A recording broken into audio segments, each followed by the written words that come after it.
what do you guys think of Mike McDaniel as OC, and what does that mean for Kyle's role as head coach going forward? I think we kind of talked about it. He's not going to be calling plays.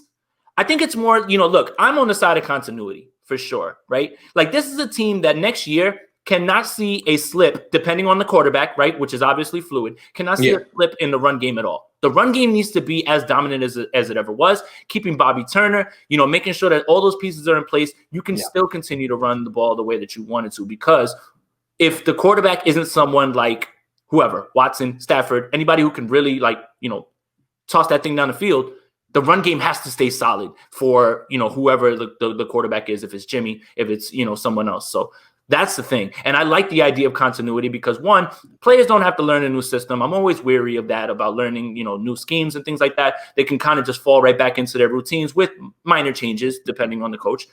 And this team really has Super Bowl aspirations again next year, right? You bring this roster back, and depending on who the quarterback is, you still feel like you have one of the top to bottom best rosters depending on who's missing, right, and who leaves. So that's the thing. You need the continuity to promote the winning culture and continue moving in the correct direction. Right. And that's why they promoted him, to keep him.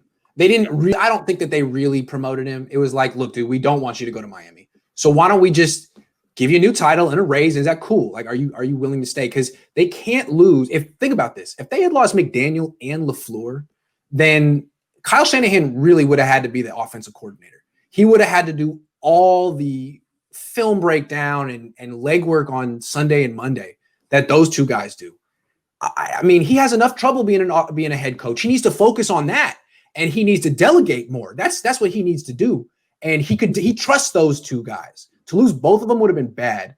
To keep one of them is good. But what I think fans need to realize is it's not necessarily that McDaniel's going to do more. I still think it's going to be Shanahan who has to do more. Unless he 100% trusts McDaniel, he may have to come back and do some game planning with him early on until McDaniel shows he's got it on his own. That's all I'm saying. Yeah.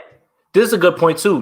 Miami hasn't picked their OC yet. He could still, be that as well. So this is all fluid, right? On January 15th, we're just talking about what it is at this point, and this is what it looks like. So it's, is the story that he's been offered the OC or that he's accepted? That I'm not certain of. If somebody in the comments could let us know. Like I know that he was mentioned as far as the OC goes for Miami, right? Chan Gailey was over there last year, right? Yes.